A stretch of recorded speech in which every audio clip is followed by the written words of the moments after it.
Hi everyone, Evan from Regenscape here. We're just going to make some sauerkraut this morning. We recently just ran out, so we're going to make some more. And we're just going to show you how to do it. It's not hard at all. This is a bit of a variation on a basic sauerkraut recipe, but I'll just show you the simplest way to make it, and you can experiment from there with however you want to do it. So we're going to start with just telling you what we're going to put into this one. We've got half a red cabbage, half a white cabbage, some shredded garlic, 2 carrots, a beetroot, salt. This is just Himalayan pink salt, but any salt will do. And the first thing we're going to do is just sterilize the equipment. You can go as hardcore as this or as lax as you like. We just use recently boiled water and just basically rinse the surface of everything that the kraut's going to touch. So we just slosh around in this mixing bowl.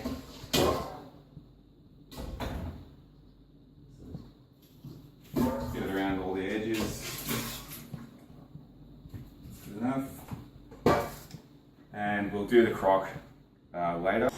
By the way, how good is this knife? My lovely wife bought this for me for Christmas. So, first step. This is a mandolin slicer, so we're going to shred the cabbage. You can do it just with a knife, but it's a million times faster with something like this. These things are incredibly sharp. You can easily slice off sections of your finger. So this is a guard that you use to protect your hands. I use it when I get to the point where my fingers are actually getting close to the blades. But to start off with, we'll just start shredding. The good thing about these as well is they give a uniform width and thickness of everything you're shredding, which means that when it's actually fermenting, there's even surface area across the whole thing, so it should ferment more evenly. For those of you that don't know, sauerkraut is a lacto-fermentation process, which I think the bacteria involved is called Lactobacillus, and it actually lives on certain vegetables. On cabbages, it's very easy to see. So basically, when you look at a cabbage and you see there's like that thin sort of cloudy film on the outside, and that is actually the Lactobacillus bacteria. So it's right there waiting and ready to start the ferment, which is really handy. You can also introduce that bacteria by using Whey, which is liquid that we strain off from yogurt. You can pour yogurt through something like a cheesecloth, and it will. You can add some Whey to your mix, but if you're using cabbage, you don't need to. We're actually going to use, and you can also use the juice of another ferment, which we are going to do in this case just because we have some in the fridge from the last ferment that we made, but that's not a necessary step, but we're just going to do it because we have it, so we're going to use it. We're going to try and get this done as fast as possible because it's about 42 degrees Celsius outside and we have to turn the fans off to make this video because it's too loud, so pardon me if I sweat a bit, but it's really hot. Blade, so just pull this guy out. And you just put it in this tab here, just like that. And then that locks it in, keeps your hands clear. One of the things that makes the ferment work, or lacto-fermentation work, is you need to add quite a lot of salt. So the Lactobacillus bacteria actually is very tolerant of salt. So by adding a lot of salt, liberal amounts of salt we'll say, you're actually favouring the Lactobacillus over any other bacteria that might be there. The salt also helps to draw the liquid out of the cabbage as you go.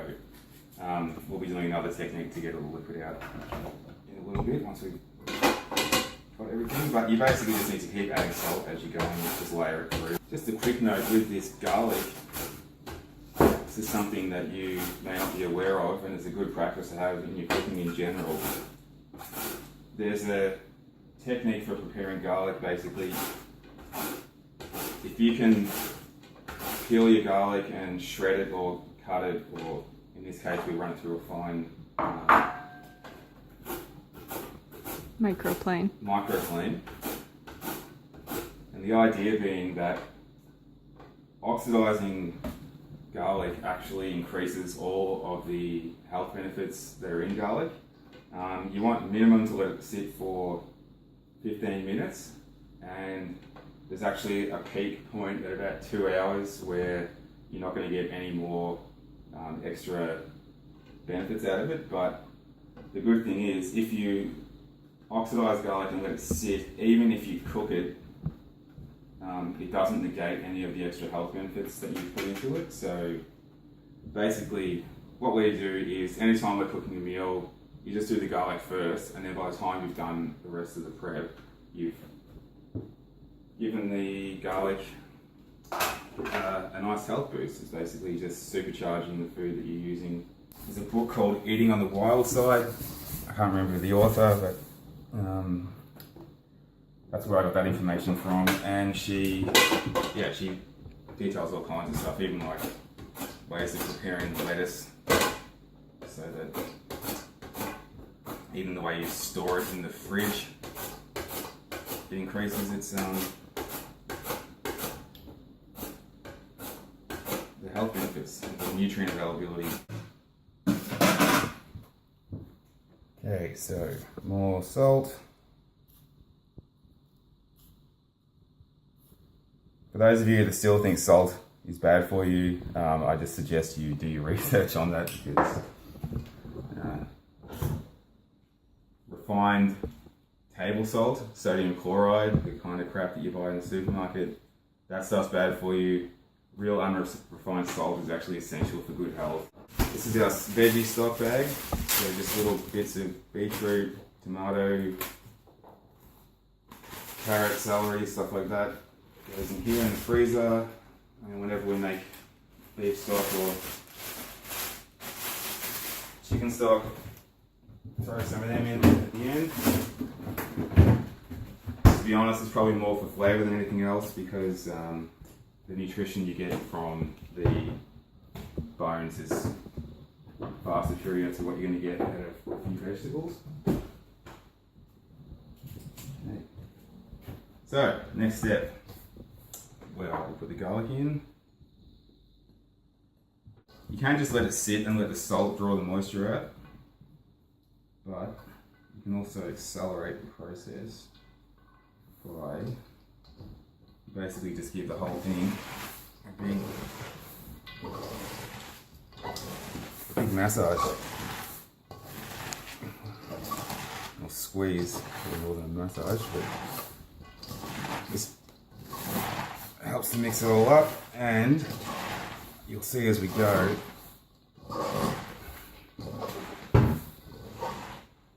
it just starts to get the liquid out of the veggies, so you've got your brine solution,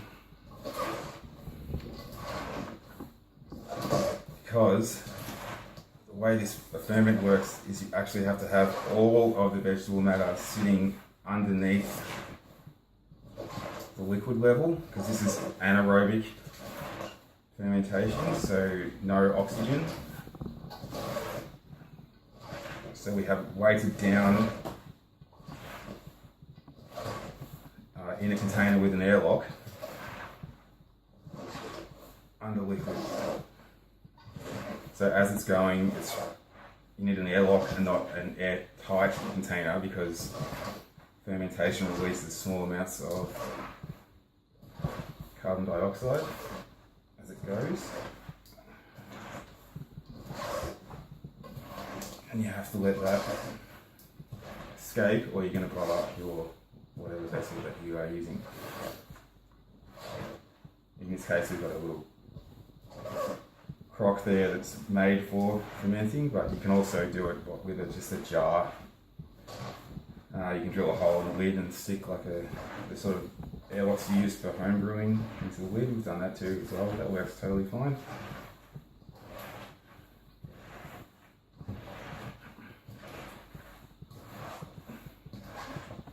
This is a bit of a workout, but you can see here, the liquid's starting to come out around my hands. So it doesn't take too long, you just do have to give it a pretty decent squeeze. I'm going to stick a little bit more salt in.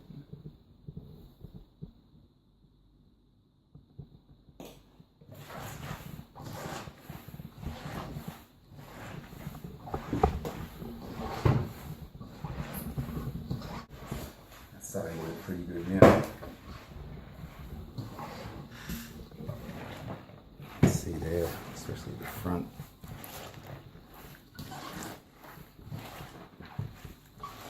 Lots of liquid there. That's probably enough. I believe doing this step actually helps the ferment go faster because you've partially started the breakdown process. There's many ways to do it. This process is not complicated. It's just a few simple things you need to follow and it should work. Okay, so that's all mixed up and squeezed and juicy. You can see the juice coming at the bottom. Very good. This is the last one we made. It was essentially the same recipe as this and it was very, very good. So that's just a bit of an inoculant to help the process along. And we'll just dump some boiling water into the crock.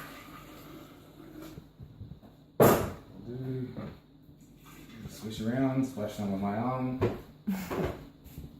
And then as we pour it out, I just pour it out, turn it, pour it out. Just so you try and get boiling water to touch every part of it. This is actually the same method that I use to sterilize all my home brewing stuff when I did beer as well. I used to use all the sanitizing chemicals and stuff like that, and I just found it was a complete waste of time. Not needed. So, I don't know if you can see in here, but basically it's just it's called a crock. It's just a ceramic jar with this lip. There's a lip here, is the airlock. We'll show you how it works in a minute. You just stuff it in.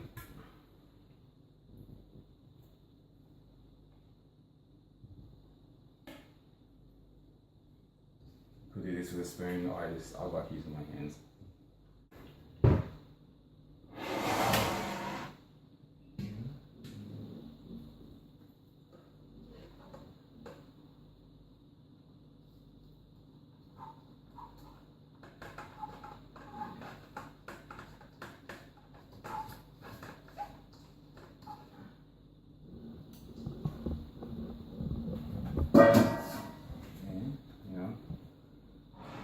Got to get in and stuff it all down.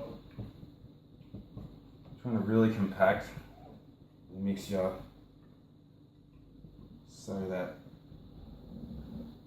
all of the solids are sitting under the water level. At the moment they're about at the water level, but we haven't put the weights in yet. Okay, so these are the two weights that you use to actually keep the mix below the water level inside. They're two little sort of half moons that make a circle. You just put them in. That, and then once they're actually in, you can push them down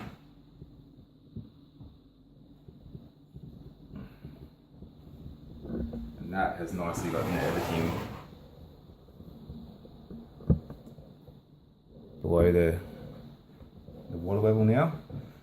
If you get to that point where you've put the weights in and there isn't enough liquid to actually have the cabbage and whatever else is in there below the water level, you need to top up that water level with brine.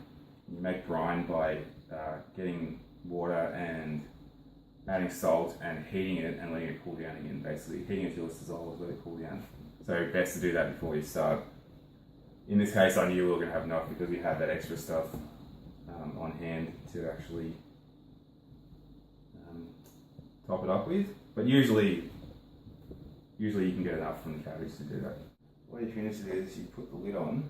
You see these two, there's a little hole there and there. That's actually what allows the air to escape as it's fermenting, the carbon dioxide to escape. You just pour water into the lip. The reason we put it on a plate like this is as it bubbles, it actually pushes some of the water usually over the edge. I think a better design for one of these would be to have a deeper lip so that the height of the outer edge is much higher than where the air comes out, so that it doesn't spill over. But it is what it is, so we just put it on the plate and just sit it there to rest, and that's actually it. I think in this weather it should go quite quickly because it's really, really hot at the moment, but we've had ferments that have taken up to a month to finish. But you just check every few days. You can just stick a fork in, have a taste. You can let it get as strongly flavoured or as little flavoured as you like. The longer it goes, the more potent the bacteria will be, so it'll be more of a probiotic. But if you find the taste too overpowering, you can stop it at any point. And you just stop it by transferring it, either this whole thing into a fridge, or the better option is to get everything out of that into clean jars and then put them in the fridge. And once they're in the fridge, their cold temperature actually stops the fermentation process. We have a little bit every day, just so that we've got a constant flow of probiotics going through our system. Last thing, just so that we know when we actually started the brew, we just put the date on the top here with a marker. We do that so that we know when we started it, and if for some reason in say a week or so it doesn't seem to have been doing anything, we might need to throw some whey or something in there just to activate it, but this one will be fine. I'm really looking forward to eating this one. It should be great. Alright, thanks for watching, and don't forget to hit like and subscribe, and head on over to the website and sign up for our email list so you can always be updated on all of our videos and blog posts. Alright, thanks everyone, bye.